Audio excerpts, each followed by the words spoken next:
So once you've started your seeds, or you've bought some little seedling starts, or you're going to plant directly in the garden, you need to think about spacing. And if you read the back of a seed package, it will tell you what you should do and how much space you can use. I use a variation of square foot gardening, and so you'll see I'll have it's bigger than a square, but I have like 4 plants in one area. There was a 4th one, there was 4 lettuces here, I have 1 large plant here. I put my leeks down the middle. This is a patty pan squash, and there's another one there and another one there, and I've kind of surrounded it with some lettuces, and I have some carrots growing in here. And so I've kind of spaced everything. I make the choice to overplant. And what that means is I read the package of the seeds, and then I plant things a little bit closer. When I planted this big fellow, and you can see how giant the leaves are, it was a really small plant. And so I had room to put lettuces in. The lettuces are going to come out, give this a bit more room to grow. Same with over here, and same with over here. There's going to be a bit more room for them to grow. I tend to also put the large plants so that they can fall over. I also, with this plant, you can see how big the leaves are. They get even bigger. And so in the summertime, I take off the large leaves off the bottom. And what I'm doing is I'm restricting it. By the way, if you peek in here, you can see I've got these are yellow patty pan squash. They're the ones you see at the farmer's market that are sold in bags about this big. If you let it grow, it goes about this big. And so you go from having it as a small little thing that you cook up, or you can stuff it, and you treat it like a zucchini. So what I do is I make this a bit smaller. And what I'm doing is deliberately, by choice, reducing the amount of fruit I'm going to get from this plant. And I'm okay with that because I have 3 of them. And so I'm okay doing that. And I make that choice. If you look at the back of the seed package, this says this should take a full meter. Well, a meter is it's about 3/4 of the size of this. I could put in 1 here and 1 there and nothing else, and a few things over this side. So I make that choice. My husband loves potatoes. He loves to grow potatoes. It's a wonderful, easy thing to grow. And we used to have an entire bed, or 3/4 of a bed, growing potatoes. I thought that took up too much space. And so I restricted him now to this garbage can. And so last year we grew potatoes in the garbage can. You can see they're starting to flower already. So, and there's some flowers down here. Putting them in the garbage can means I'm going to get smaller potatoes and not as many as my neighbor, who's taken one of his brand new beds and filled it with potatoes. He's going to have so many, lots of them, and they're going to be much bigger. But I'm okay, and my husband is okay with having smaller potatoes.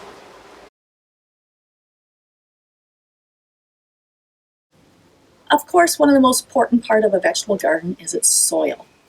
And it's important to get good soil and to create more good soil throughout the years that you have your vegetable garden. Now I'll start talking about what we do in the fall. I have maple trees and other deciduous trees, and what we do is we shred them, and then I put on top of all of my vegetable beds and in my garden about 3 inches of shredded leaves. If I still have, and I will still have plants in the vegetable garden, I will put them around the base of them so that they basically I'm protecting the base of the roots of the vegetables. Through the winter, as you might have noticed, it rains a lot, and so these leaves will pack down. Then come spring, early spring, we'll start getting winds that will dry the top layer of leaves, and I will take the top layer of leaves off and I will bag them up.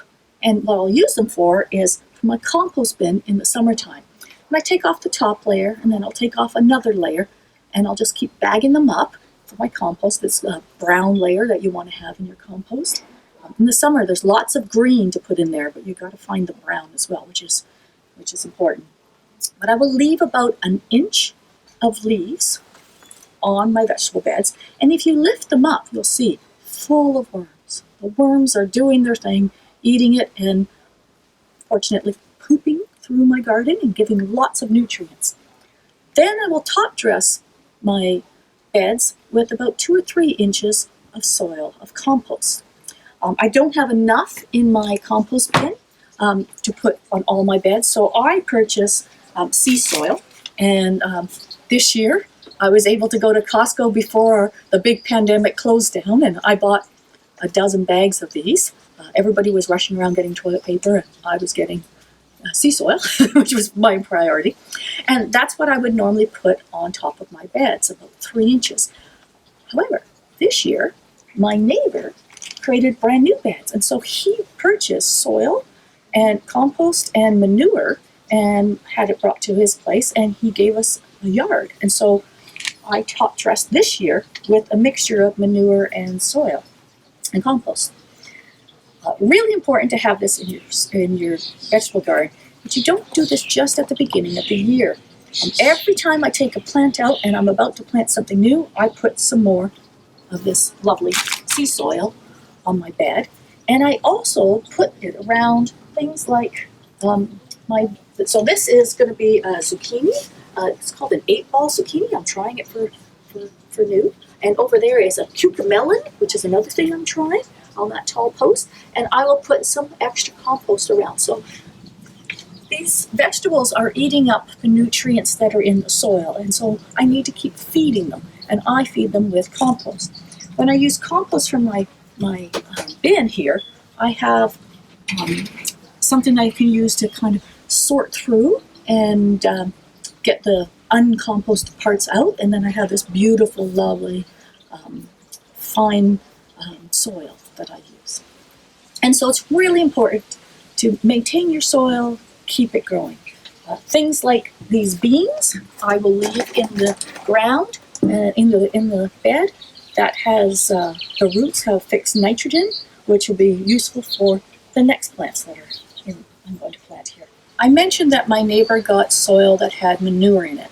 This was aged manure. It's not fresh manure. It was probably a couple of years old, and so it could be used directly in the garden.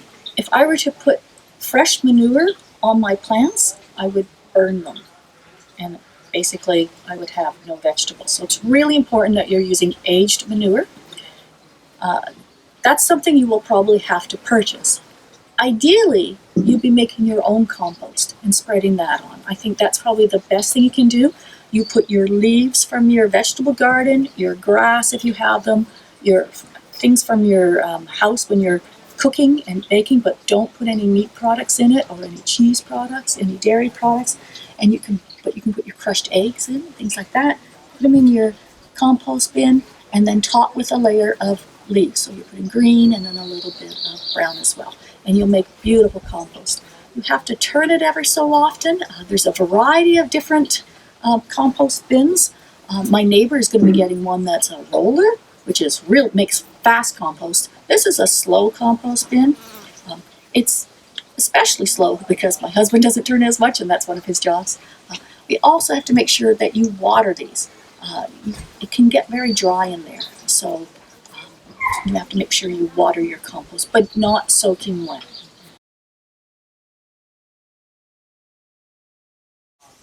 Have you noticed that there's some chicken wire and some cages in my vegetable garden? That's because I share my vegetable garden with all sorts of critters. Those trees that were behind the fence, my south-facing fence, they were homes to raccoons. That's where they nested. And every year they would come across weekly, they would come across my roof of my house, across my pergola, come down the fence, and then pop up into the trees. And one day those trees went down, and they came along the route and discovered an all-you-can-eat buffet, and they ate. And so we decided to build cages. This is the first cage we built, and it's fairly strong. I can say that, but it comes apart. We just built it and it comes apart. And I have lids that I put on that are very lightweight, and it works great. Keeps the raccoons out. It also keeps rats out. I have rats like you won't believe. I used to just have 1 or 2 rats, and then this year when they stopped, I live in Steveston, and when the restaurant stopped, people weren't eating outside and putting lots of garbage out, the rats moved in. And so I have to say I'm fortunate that I don't have raccoons as much anymore. They've lost this route. They haven't found it anymore. They don't come back. But I have rats, and rats can get into lots of things. They really like young seedlings, and so at the beginning of my season when I plant things, everything is covered in chicken wire, double layered because the rats can get through. So I have hoops and cages. I have, which is for the very beginning of the year. Once the plants get big enough, I take them out. Now, they will help themselves to the peas and my fava beans and such, but once the fava beans are gone and my garlic's gone, I'm putting the lids back on so they can't eat my beets or my tomatoes, or they never eat the chili beans. And you know what? The chilies, and I have to say, the kale is the last thing the rats will eat, which is really lovely. But I also make individual cages. This used to be a really large hanging basket. It's a wire basket, and I covered it with chicken wire, and it's going to go on top of this eggplant, and I would just put it like that, and then I have another one on top. This is the small one that I would have for when things are just starting, but plants don't usually stay that short. And then I would put that on top, and that keeps the rats from nibbling on the bottom of the eggplant. You know how an eggplant has a little point? They would chew on the very bottom. And so I will have cages later on when the fruit forms. So sometimes you just have to share your garden with who's here. That's what it is. I also share my garden with insects. There are a few bad insects, and I'm going to talk about fava beans. Last year, you can plant your fava beans in the fall. So I planted my fava beans against my fence, and I had them in the fall. And they came up in the very early spring, just as the soil's warming up, and it was wonderful. And then I came out, and they were all gone. And I think birds pulled them out. I mean, they were completely missing. There was nothing left. So it was still early in the spring, so I planted more. And they came up, and they go, yay, hi. And then one day I came out, and they were all knocked off. The leaves, the little new vegetation wasn't gone. It had just been chopped off. I had cutworms. So I started for the third time, and this time I started my fava beans in those toilet roll tubes and got them to grow. Then I planted them with the toilet roll tube in, opened up the bottom so the roots could come out, but this way the cutworms couldn't get them, and I grew my fava beans. And ever since, these fava beans were grown the same way, and there's toilet roll tubes all through this bed. So most insects, I have other insects. I've discovered sow bugs like to eat my cabbage. And so here's some cabbage hiding in here. This is the cabbage I want to grow very slowly. You can see there's been some nibbling on it. I thought I'd be worried about the cabbage moth, which does fly around and its larva would eat, but it turns out it's sow bugs nibbling away. But it's okay, they're not eating the main part of the cabbage head, so I'm okay with that, although I do come out and squish them.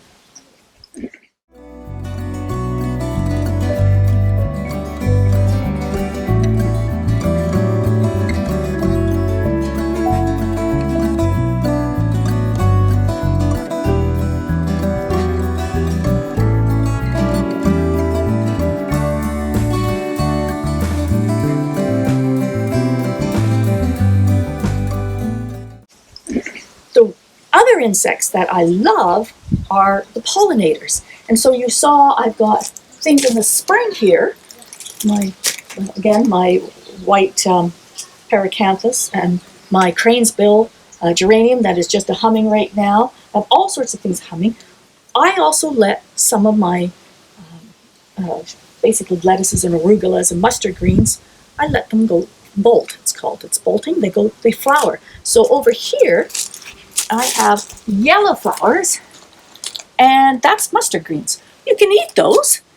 You can still eat the leaves themselves of the mustard greens, but I'm leaving those for the insects, the pollinators. And the white flowers over here is arugula. I didn't catch that arugula in time to eat it, and it's now flowering, and I'm letting some other ones. And I do that deliberately.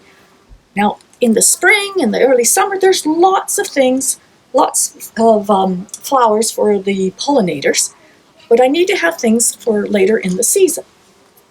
So what I've done is I've planted sweet peas against the fence in amongst my asparagus. Probably not the best thing for my asparagus, but I'm going to have sweet peas growing. I have the fennel that I talked about, which is the best plant I can highly recommend.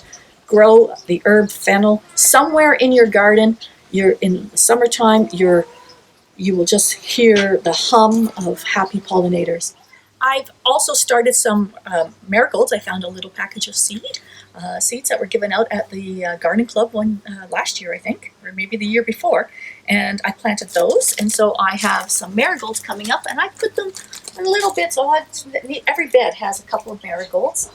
And I have nasturtiums, and if I move this way, I have extra nasturtiums right here, and then I have them throughout here and across all sorts of places. Nasturtiums will flower all summer long, and the bees and pollinators will love them, and you can eat the flowers, which is really nice. You just have to watch out. The seeds will land in your soil, and you will get them next year. So you'll have to keep an eye out for what is a nasturtium. But it's pretty obvious when they grow what's a nasturtium. And so I have other flowers in the summertime for the pollinators. I will cut back my chives, and they will regrow and form that lovely purple flower. And my naughty onions, which is a native plant, it's flowering right now, and they absolutely love this. And I will have a little bit more flowers later on in the summer as well. So, and if we walk by these beds here, you will just see they are humming.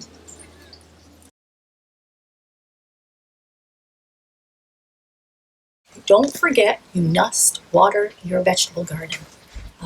We have rainy days, and sometimes we think that's enough, but you do need to water often. They're very thirsty plants. I stick my finger in the soil and see if it's dry.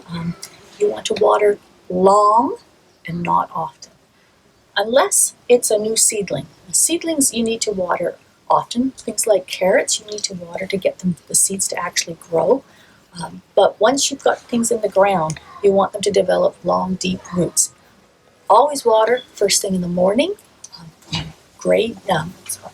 so that the heat of the sun is not going to evaporate all the water. And try to avoid watering leaves. So I use a handheld watering system, but there's also, if you do use a sprinkler, it's just important to get water in there. If you're growing vegetables, make sure you harvest them. The whole point is to eat this stuff, right? So make sure you harvest them. Don't leave them for the critters and the bugs to eat. Make sure you have them. And don't wait till they're overgrown. Lettuce will actually turn bitter if you let it grow too long in the garden. There's different ways of lettuce. What I do is I cut off different leaves, and right now we've been having lettuce every day. As you can tell, I have lots of lettuce. I have on this side, I have hanging back here some greens. So I have different lettuces in here. And then you'll notice that my arugula is flowering. I can still eat it. And what I might do is just take off some of this. I want to eventually take this arugula out. I have carrots growing in here, so I will cut these. And then at some point, you need to actually take entire heads of lettuce out. And I have two visitors here. I have Linda and Kathy. So they're going to go home with a lettuce. And so I'm going to take this one out. When you take the plant out, try to put the soil back in. And I don't know if you can see, but I've got a lovely worm in there. So I want him to stay in my garden. And I shake off as much soil as possible. And so this gives you an idea of the roots. And that's a lovely head of lettuce, and I'll snap that off. And one of them will get this, and I'm going to take one of those green ones over there. So, I hope you learned a lot in the garden. I hope you grow vegetables, and I hope you remember to pick them and eat them and enjoy them. Thanks for visiting my garden. Well, I feel like a bride.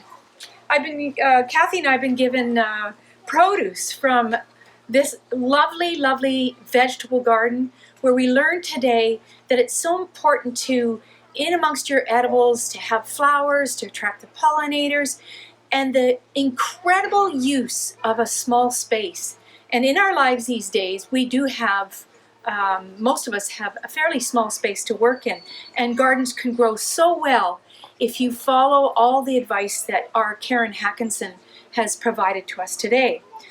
On our next video, our next show, we're going to learn how to bring beauty and whimsy into your garden through hardscaping. We're going to visit one of our other garden club members' garden, and she's going to show us all her art in her garden. Thank you for visiting us.